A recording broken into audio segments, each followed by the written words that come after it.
Baik ya, nanti mungkin di sesi selanjutnya ya kita bisa bahas ini bersama narasumber yang lain ya. Nah, kenapa saya ingin ada penyajian kasus atau sharing kasus dari teman-teman supaya nanti kita bisa menilai nih bagaimana sebetulnya keadaan di lapangan ya, terutama untuk teman-teman yang berada di pasien kes tingkat pertama ya, apalagi yang di lapangan yang sebagai garda terdepan gitu ya, apalagi misalnya kasusnya ini kan bisa ditemukan juga oleh teman-teman bidan juga di lapangan ya, gitu. Misalnya bayi tidak menangis, nah bagaimana? Gitu. Oke, nggak apa-apa kita skip dulu yang ini. Nah, ini saya simpulkan dulu ya untuk penata laksanaan ya, karena nanti lebih dalam itu akan ada dibahas di materi berikutnya ya.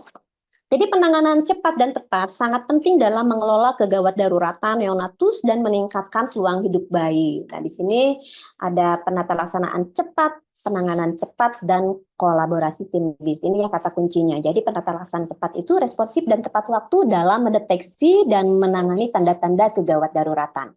Kemudian pendekatan yang terstruktur dan terarah sesuai dengan kondisi dan kebutuhan bayi.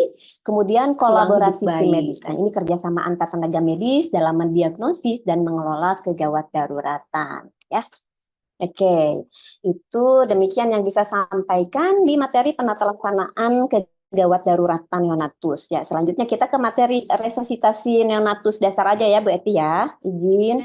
Ibu dilanjutkan dulu, nanti kita baru bisa Oke, buka sesi tanya jawab. oke, sebentar. Ini waktunya makan siang ya, istirahat. Ya, luar biasa sekali nih para peserta, pasti semangat, Bu.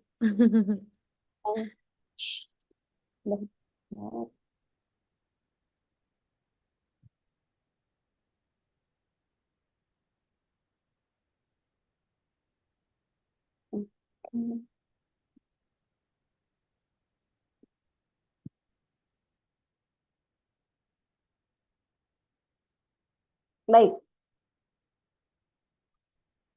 selanjutnya kita akan membahas topik yang sangat penting dalam kegawat daruratan neonatus yaitu resusitasi neonatal dasar.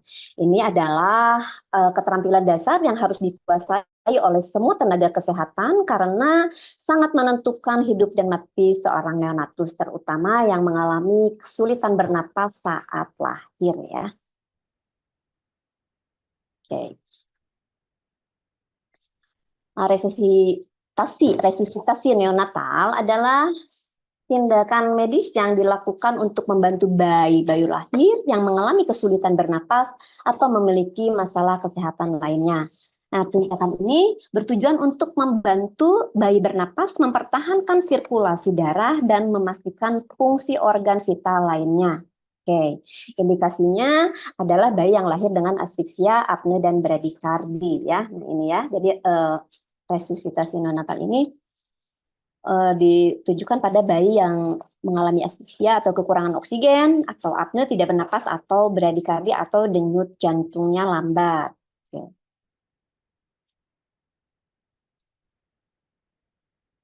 Nah, sebagai tahapan evaluasi neonatal, yaitu kita masih menggunakan Apgar score ya. Kita semua mungkin sudah familiar ya dengan skor Apgar ini yang digunakan untuk menilai kondisi bayi lahir ya pada menit pertama dan kelima setelah lahir. Aspek yang dinilai mencakup warna kulit, denyut jantung, respon terhadap rangsang, tonus otot dan pernapasan ya. Jadi secara cepat begitu bayi lahir kita nilai sepintas ya tentang penilaian sepintas ini kita menggunakan skor Apgar ya tetap ini warna biru, merah muda atau merah muda itu kemudian denyut jantungnya tidak terdeteksi di bawah 100 atau lebih dari 100, kemudian respon rangsangnya apakah ada respon mengerutkan wajah atau bersin atau batuk. Kemudian di otot biasanya lemah, gerakan lemah, gerak aktif, respiratory atau respiration atau pernapasan tidak ada, pernapasan tidak teratur, pernapasan kuat dan teratur itu masing-masing penilaiannya kalau tidak ada itu 0, merah muda itu kalau warna misalnya ya 1 dan 2 ya. Jadi untuk totalnya untuk penilaian ini sampai 10 ya. Selanjutnya kebutuhan akan resusitasi. Nah, sekitar 90% neonatus itu akan bernapas secara spontan setelah lahir ya, itu tanpa bantuan. Namun 10% memerlukan bantuan pernapasan, ya, seperti pemberian oksigen tambahan. Nah, dari jumlah ini kurang dari 1% ya yang hanya memerlukan tindakan resusitasi lanjut. Jadi hanya sebagian kecil bayi yang memerlukan tindakan resusitasi lanjut ini ya, seperti kompresi dada. Oleh karena itu, kita harus siap untuk memberikan intervensi bila diperlukan. Ya, yang namanya keadaan gawat daruratan tentunya itu akan menuntut tindakan kita ya yang segera. Oke. Kemudian langkah-langkah dasar resusitasi neonatal. Nah, ini di sini langkah dasar itu resusitasi neonatal itu terdiri dari beberapa langkah ya. Yang pertama adalah persiapan alat dan tim ya. Persiapan alat dan tim, siapkan alat-alat resusitasi seperti masker, ventilator, oksigen, dan suction sebelum kelahiran. Langkah-langkah awal resusitasi meliputi pemanasan bayi, posisi kepala tegak, ya, yang baik, posisi kepala yang baik, kemudian pengisapan jalan napas jika ada obstruksi dan stimulasi ringan untuk perangsang pernapasan. Inisial step ya, keringkan, pastikan posisi kepala tidak tertekuk, bersihkan jalan napas dan simulasi bayi setepan lembut. Jaika ya. Kemudian ventilasi dan tekanan positif ya. Kita lakukan PTP, jika bayi tidak bernapas atau pernapasannya tidak adekuat, lakukan PTP dengan masker atau balon resusitasi dengan frekuensi 40 sampai 60 kali per menit. Nah, ini komplikasi resusitasi neonatal dapat berupa pneumotorak, bradikardi, dan hipotermi ya. Nanti lebih jelasnya lagi akan di sesi berikutnya ya, ada manajemen tentang asfixia neonatorum ya. Oke. Nah, untuk penata laksanaan jalan napas, posisi kepala bayi sangat penting untuk memastikan jalan napas tetap terbuka ya. Dalam beberapa kasus pengisapan lendir dari mulut dan hidung bayi diperlukan, terutama jika bayi lahir melalui persalinan pervaginam dan terlihat ada cairan di jalan napasnya ya. Nah, ini untuk posisi kepala ini pastikan posisi kepala bayi sedikit ditekuk ke belakang untuk membuka jalan napas atau sniffing position. Nah, jika ada lendir atau cairan yang menghalangi jalan napas, bersihkan dengan suction.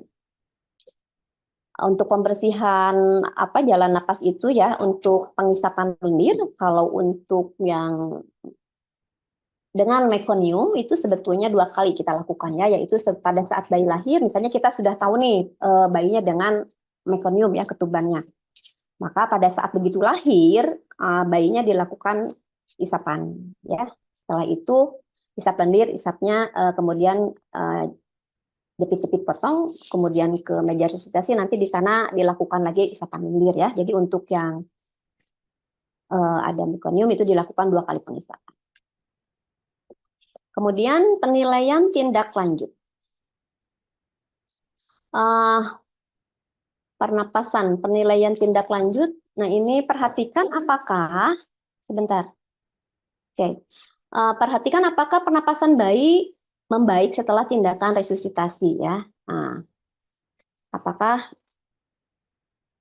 kita harus melakukan penilaian setiap 30 detik ya, apakah pernapasan bayi membaik, apakah kemudian denyut jantung bayi meningkat. Jika tidak ada perbaikan, kita harus segera memberikan bantuan ventilasi tekanan positif atau tindakan lain sesuai protokol ya.